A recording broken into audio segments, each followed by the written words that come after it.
So, human design manifestor urges. Now, if you are familiar with the system of human design, and if you are a human design manifestor as myself, you might find this video very, very interesting.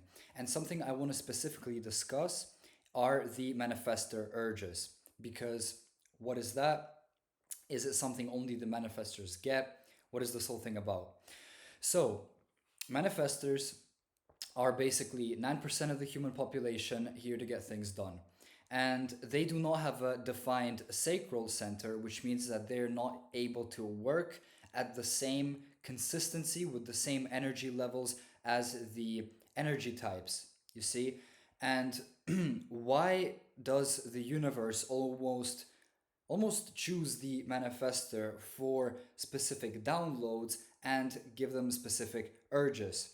Now, this is so because the manifestor is most likely to act upon it. I believe that ideas and, whether that's a business idea, something like writing a book, or some impulse, I believe these ideas are real and they exist on some spiritual level but before they are able to manifest in physical reality. So for example, if you're a manifestor like me who got the impulse, got that urge to write a book, that book has existed in the spiritual astral plane and just needed to find a vessel to manifest itself through into physical reality. And something I am urging the manifestor to do is follow your urges, more at least, because we as manifestors, we don't have this stable energy, right? Non-defined sacral. And that means that when this spike comes, when this wave of inspiration hits you, it feels like a portal has opened and you are able to receive things like ideas, energy, motivation as you never have before. I truly believe that there is some deeper meaning behind it. We're sort of like the receivers, you know?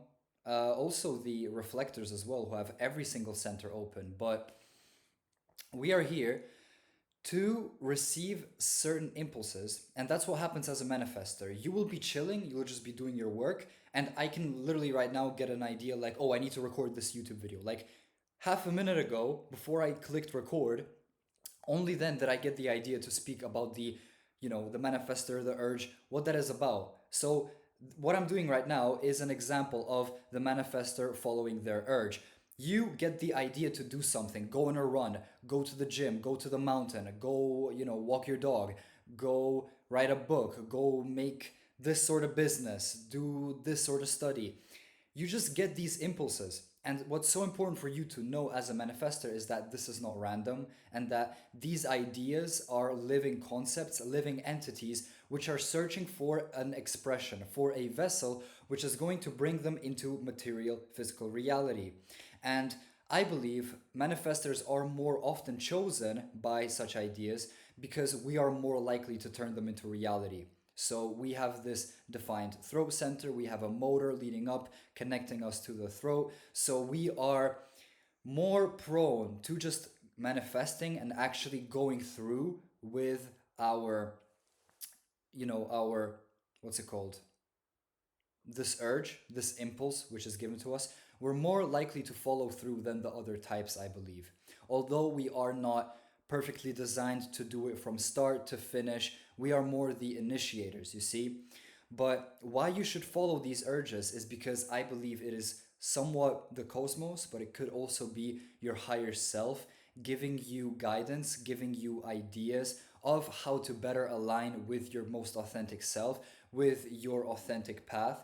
And if you follow those urges, life becomes more synchronistic, if that's the right word for it. Like, if you follow these urges, if you follow these ideas you are given, they will pop up in your life more and more and more. And this is because the universe understands that you are a efficient vessel, you are a good manifester. So when this idea originates in the astral plane, in the collective unconscious, as Carl Jung has discussed it, like me writing a spiritual book a couple months ago, you're not going to be the only one who gets that impulse. There will be hundreds of thousands of or millions of people who may be tuned in to a frequency which is somewhat similar to where you're at right now, and they also have the choice to pursue that. It is just that most people never follow through on these creative urges. They think, no, that's irrational. No, that's not on my schedule. No, that's not aligned with my passion. You know, me with something like homeopathy or writing a book, that was delayed for like so long. Like this kept coming up in my life, like, yo, do this homeopathy stuff, write a book. But then my rational mind, my ego's like, no, I never wrote a book before, no one's gonna like it. Like, why would I do homeopathy? There's a lot of reasons your mind comes up with to not do what you are suggested to do by your higher self. But when you actually give in to that flow, when you actually give in to the process, to that wave, that creative inspiration, that's when I feel like you're able to create magic for yourself and for others and the collective as a human design manifester. Because you have this great power to initiate, you have this great power to get things done. It is just that you need to be receptive enough to receive these signals, to receive that message, and then follow through on it. Don't let your ideas, which constantly come up to you as a manifester, and you know this, don't let these ideas be ideas because they weren't given to you by accident. They were only given to you, or rather, you were only given access to them because some higher force, whether it's your higher self or the universe, understands that you have the potential to make it reality, to materialize it. These ideas are not brought to you so that you can just like sit on it while not having the power to materialize it. You have the power to do it, which is why you got access to this idea, you see? And if you follow through on these urges, I truly believe that magic can happen because with me and writing my book at least, it really did feel like some sort of spiritual download that came from outside myself, where it was like a firm suggestion in my mind that, yo, do this, and I followed through on it. And when you follow through on it, that's when things really start aligning in your life. And the more you're able to let go of this lack of trust in this sort of separation from this creative urge, and the more you're able to kind of delve into it and trust it and follow it to your best ability, follow this excitement, even if it doesn't lead you anywhere, even if the expectations which you have placed on it are not met. If you do that, you're just gonna get more and more of it. You're just gonna get more and more synchronicity popping up in your life.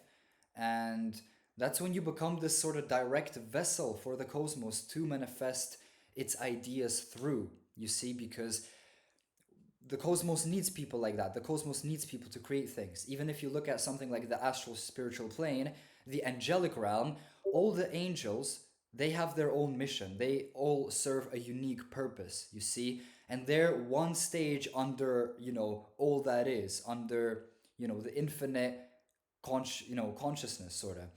And so, yeah, a lot of us manifestors are brought up as generators where we believe that no, we don't follow these urges, we don't follow these sudden impulses, but you should, because you don't have this great deal of energy. You don't have the sacral center defined. And what that means is that you're not always able to pursue your, highest calling, everything you want to do, complete all your work as quickly as a generator would. But that means that when you are given this wave of inspiration, when you are given this sort of spiritual download, this spiritual impulse, this manifestor urge, as they call it, act on it, because that's when your sacral center can almost become hyperactive for a moment. Because I feel like when I get the impulse to do something like go on a run, like it literally in the middle of the day, go on a run, make a YouTube video, make a short, you know, write a book a couple months ago, when I act on it, when I truly let go of everything, let go of all my fears and just go for it, that's when magic happens. That's when good things happen. And that's when it happens like the most efficiently in a sense, because literally, if I now, when I got the idea to make this YouTube video, if I went and got a journal, wrote it all down, made it all fancy, made notes on it, maybe studied it a bit deeper, if I would have then went into the video, I wouldn't have the same excitement as I do now. I wouldn't have the same sort of action, kind of go, go, go, let's do it, right? Let's explain it all. But if you are a human design manifester, you get the urge to do something, you follow through on it, you're almost supported in this pursuit.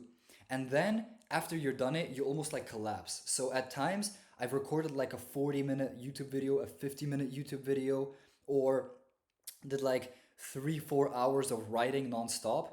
After you do that, you very often like collapse. I mean, not like fully collapse, but you just lose all energy, and then you can use like a lot of your day to just somehow charge up again. Like, eat food, shower, do a little bit of exercise, a little bit of relaxing, bit of reading, bit of studying, whatever.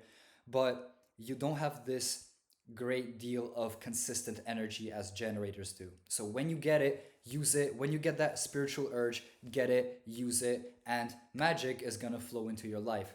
Have a good day. Bye bye.